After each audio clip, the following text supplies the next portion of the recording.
Welcome back once again. You must be thinking that the thumbnail that I made for this video is nothing but just some made-up rumor for getting some clicks and views. Well, let me tell you, I am not one of those YouTubers. I do not bring you any update or news without going into the depth of the matter or without doing my prior research on the subject matter. I assure you, whatever I have written in my thumbnail is absolutely true. I am going to explain each and everything in detail. So just sit back, relax and enjoy this video. Also, as a side note, I want to tell you guys that the review embargo for the Flash movie has been lifted. The early reviews for the movie are out. People are absolutely loving it all across the world. I am going to make another video which will be focused exclusively on the reviews. But, in this video, I am going to talk only about how the Flash movie sets up the next Justice League team in the new DC universe. So, in my last two videos I have talked about the secret post-credit scene which will be displayed to the audience once the movie hits the cinemas. If you have not seen them, I suggest you go and watch after this video. Today, I will go one step further and tell you how exactly the end credit scene will build up the new Justice League team and set up the upcoming movies within the DCU. I am not going to go into the details of the post-credit scene in this video. I am going to quickly explain the scene in a couple of lines so that you can understand the context of everything that I am about to tell you. So, the post-credit scene takes place after the events of the movie. This scene takes place in the new rebooted DC universe. It features a scene where we see Jason Momoa's Aquaman as well as Ezra Miller's Barry Allen and also one more member who is confirmed to be a member of the new team of Justice League. This member is none other than Bruce Wayne aka Batman. No, not Ben Affleck, not Michael Keaton, but it's the most hated version of Bruce Wayne, George freaking Clooney from 1997's Batman and Robin. Now, you might be thinking, how is this not being talked about by other YouTubers or websites?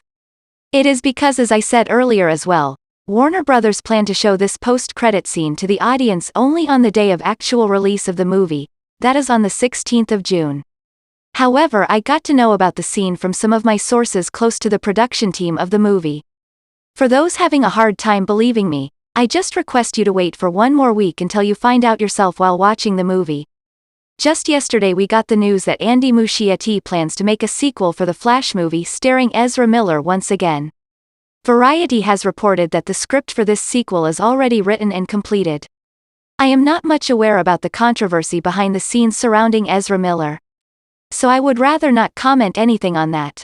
But I can assure you that James Gunn is definitely going to consider bringing back Ezra Miller for playing the character of Flash within his universe. We also got to know that James Wan, the director of Aquaman 2, has modified his movie in such a way that it fits the new universe. He has said that he wants to make his characters from the first Aquaman a part of the new universe. So, we already have 4 members confirmed for the new universe Justice League. Jason Momoa's Aquaman, Blue Beetle, Ezra Miller's Flash and George Clooney's Bruce Wayne. You have to understand one thing, that this new universe that we are talking about was never intended to be a complete reboot. James Gunn announced an Amanda Waller series starring Viola Davis. Now Amanda Waller's character was an integral part of the original DCEU. Aside from the Amanda Waller show, we are also getting a second season of Peacemaker. If you remember the finale of Peacemaker Season 1, we saw Peacemaker interacting with Aquaman and the Flash while the other characters of the Justice League were hidden in the dark. It is no coincidence that we see just these 2 characters again in the post-credits of the Flash movie.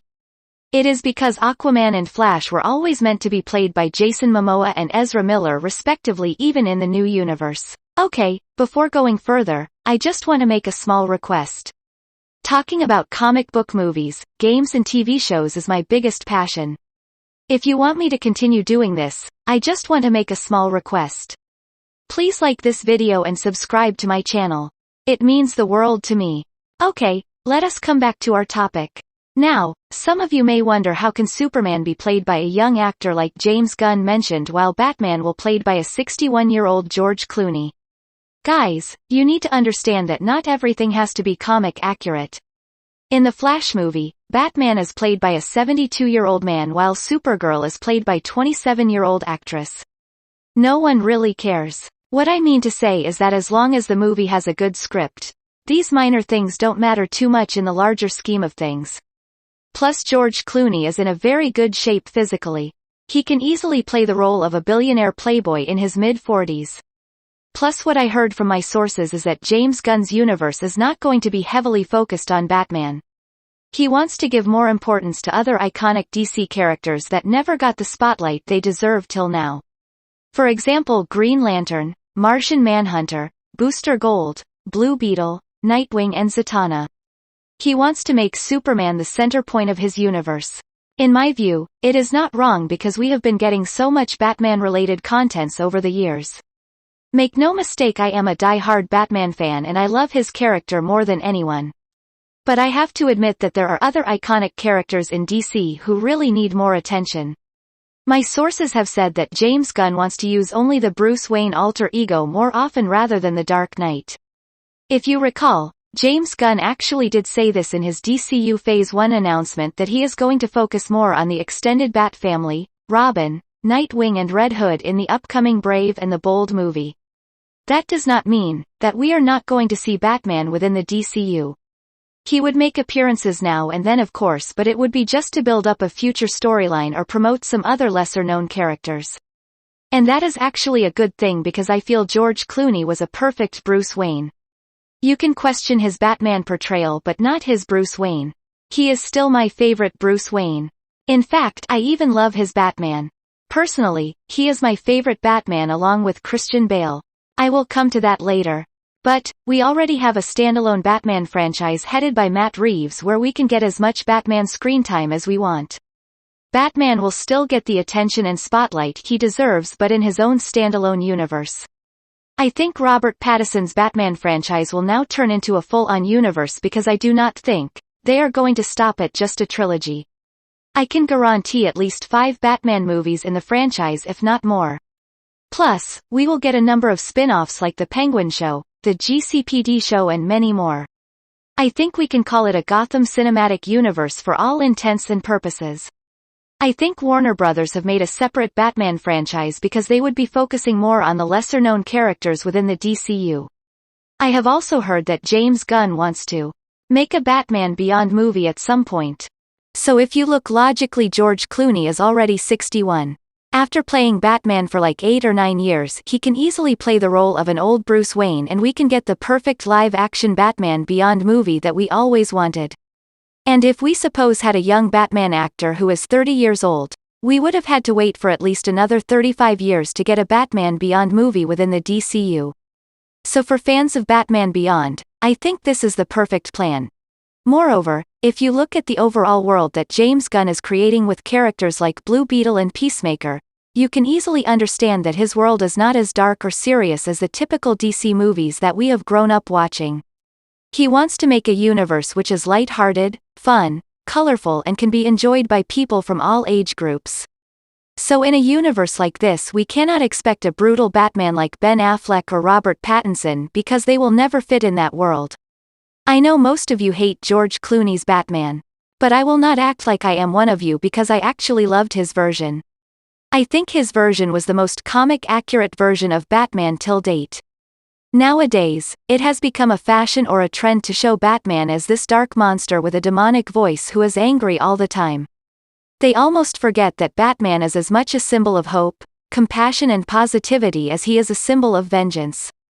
This is the aspect that George Clooney's version captured so well. Yes, he was campy and funny, but so are many of the popular animated movies and shows of Batman. I always consider him a live-action version of those animated shows.